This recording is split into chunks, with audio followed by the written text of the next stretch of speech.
Hello po sa inyong lahat mga ka-crypto. Ako po si Pinoy Crypto Trader at sa video na ito ay atin pong pag-uusapan ang tungkol dito sa prediction para kay Bitcoin mula po ngayong taong 2024 hanggang 2023. Kaya yan, makakaranas kaya ito ng isang matinding bull rally?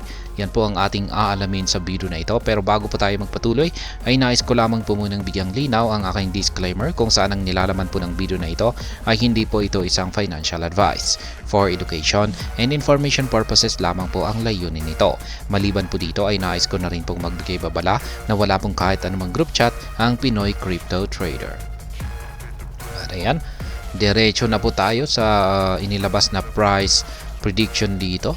Pisan po natin sa taong 2024. At ayan, nandito po sa taong 2024 ay ang isang Bitcoin ay yan, yung expected na minimum daw po nito ay $58,828.51. At saka yung maximum price po nitong maximum price daw po nito ay $71,373.32. At yung kanyang average price ay $60,990.40.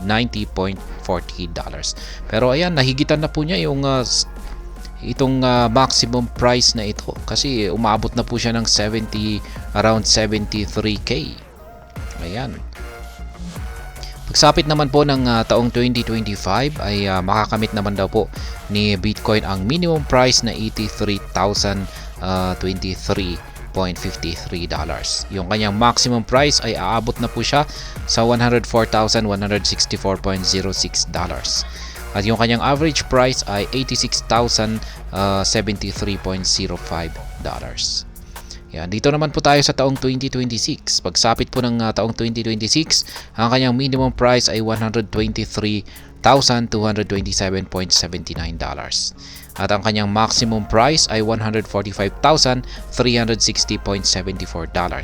At ang kanyang average price naman po ay maglalaro sa presyong $127,531.44. Yan, taong 2027 naman po tayo. Ang kanyang minimum price ay nasa $170,141.77. Ang kanyang maximum price ay ayan, aabot na po siya ng $213,504.58. Samantala yung kanyang average price ay maglalaro sa presyong $176,518.34. Yan, taong 2028 ay dito po niya makakamit ang minimum price na $242,028.31. Maximum price ay ayan, malapit na po sa $300,000.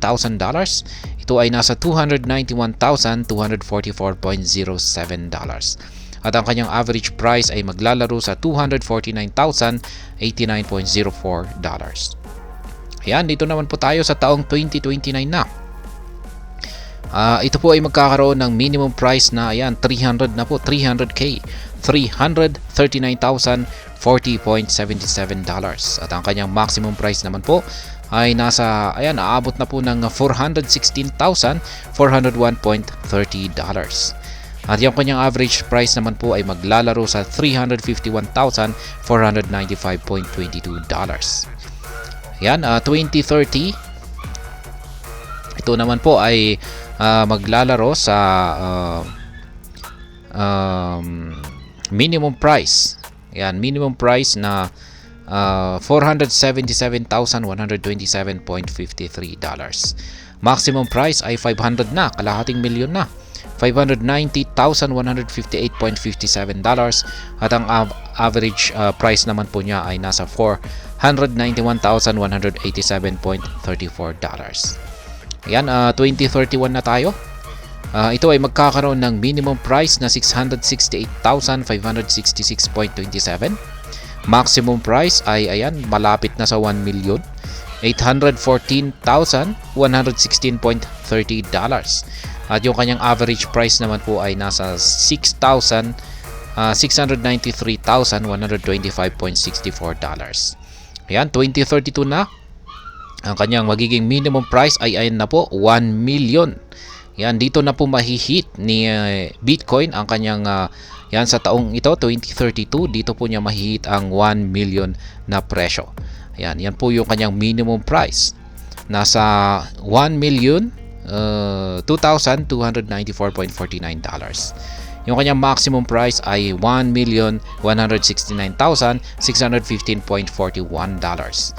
At yung kanyang average price naman po ay maglalaro sa 1,036,950.77 dollars. At ayan, ang panghuling taon natin dito, ang taong 2033 ay dito naman po niya makakamit ang kanyang minimum price na 1,366,048.54 dollars. Ang kanyang maximum price naman ay ayan, almost magiging 2 million na, malapit na sa 2 million.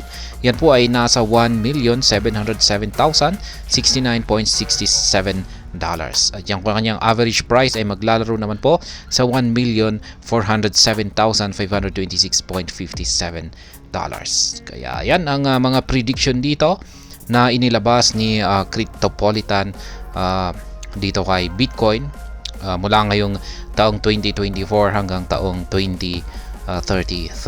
Kaya yan, 2033 ay almost magagawang akyatin ni Bitcoin ang almost malapit na sa 2M. At ayun, hanggang dito na lamang po tayo sa video na ito. Sana po ay inyong nagustuhan ang aking paliwanag sa video na ito. Kung inyo po itong nagustuhan, pakiclick lamang po ang like button nito. Para naman po sa mga bago lamang dito, kayo po ay aking inaanyayahan para mag-subscribe. Pakiclick na rin po ang bell icon nito dahil ito po ang siya magsisilbing notification nito sa mga bago kong videos na akin pong ina-upload sa aking YouTube channel na ito. Marami pong salamat sa panonood.